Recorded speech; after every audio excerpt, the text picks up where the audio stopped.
আসসালামু আলাইকুম my dear student. আজকে আমরা পড়তে যাচ্ছি কোন অরবিটালে আগে ইলেকট্রন প্রবেশ করবে। হ্যাঁ, তুমি যদি এসএসসি 27 অথবা 28 হও তাহলে ডেফিনেটলি ভিডিওটা তোমার জন্য। প্রত্যেকবার তুমি দেখবা প্রত্যেক বোর্ড থেকে এই যে টপিক্সটা থেকে একটা কোশ্চেন করবেই যে কোন অরবিটালে আগে ইলেকট্রন প্রবেশ করবে। এটা পারতে হলে তোমাকে একটা লাইন, জাস্ট একটা লাইন মাথায় রাখতে হবে, সেটা হলো যার n+l এর মান কম সেখানে আগে ইলেকট্রন প্রবেশ করবে। ওকে, কি বললাম?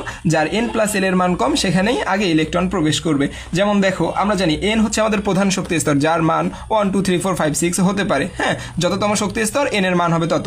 আর l এর মান নির্ণয়ের ক্ষেত্রে আমরা দেখব যদি s উপশক্তি স্তর হয় তাহলে l এর মান হবে 0, যদি p উপশক্তি স্তর হয় তাহলে l এর মান হবে 1, যদি d উপশক্তি স্তর হয় তাহলে l এর মান হবে 2, আর f উপশক্তি স্তর হলে l এর মান হবে 3। এই চারটা জিনিস তোমাকে একটু মুখস্থ রাখতে হবে। তাহলে দেখো, আমাদের ময়মনসিংহ বোর্ড 2022-এ একটা কোশ্চেন করছিল নিচের কোন অরবিটালে ইলেকট্রন আগে প্রবেশ করবে। তাহলে দেখো তো 4d তে আমাদের মান কত? n+l এর মান, এখানে n এর মান হচ্ছে 4, আর d এর ক্ষেত্রে l এর মান হচ্ছে 2। 4 + 2 কত পাইলাম আমরা এখানে? 6। 4f এর ক্ষেত্রে দেখো তো এখানে n এর মান হচ্ছে 4, আর f এর ক্ষেত্রে আমরা জানি যে l এর মান 3, তাহলে 4 আর 3 আমাদের আসতেছে 7। আচ্ছা, 5s এর ক্ষেত্রে দেখো তো n এর মান হচ্ছে 5, আর s এর ক্ষেত্রে l এর মান হচ্ছে 0, তাহলে এখানে আসতেছে 5।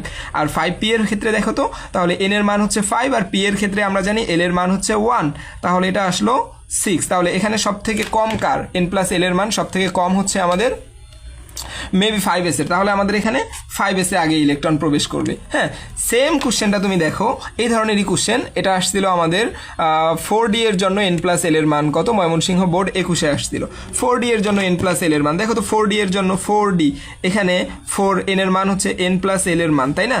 তাহলে 4 এর ক্ষেত্রে n এর মান 4, আর d এর ক্ষেত্রে দেখো তো l এর মানটা কত? d এর ক্ষেত্রে l এর মান কিন্তু 2, তাই না? এই যে +2, তাহলে 4d এর ক্ষেত্রে n+l এর মানটা 6। তাহলে দেখো তো কোন অপশনে 6 আছে ডিয়ার স্টুডেন্ট? এই যে আমার মনে হয় গ নাম্বার অপশনে 6 আছে, এটা হচ্ছে অ্যান্সার। এরপরে তুমি দেখো, আবার বলছে আমাদের যশোর বোর্ড 21-এ 5f এর জন্য n+l এর মান কত? 5f এর জন্য, তাহলে দেখো 5f এর জন্য n এর মান হচ্ছে 5, আর f এর জন্য তুমি কি জানো? l এর মান হচ্ছে 3, 5 + 3, তাহলে কত হয় আমাদের? 5f এর জন্য এর মানটা হচ্ছে 8। তাহলে দেখো তো 8 কোন অপশনে আছে? ঘ নাম্বারে, এই যে ঘ নাম্বার। অ্যান্ড লাস্ট আমাদের দেখো, এটা তোমাদের HW থাকবে, লাস্টেরটা আর আমি করাই দিব না, এটাও আসছিল দিনাজপুর বোর্ড 21-এ। এখানে বলছে 4f এর জন্য n+l এর মান কত? Dinajpur board 21।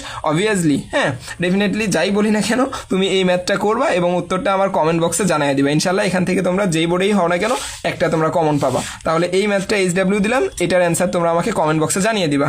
Okay, C you later.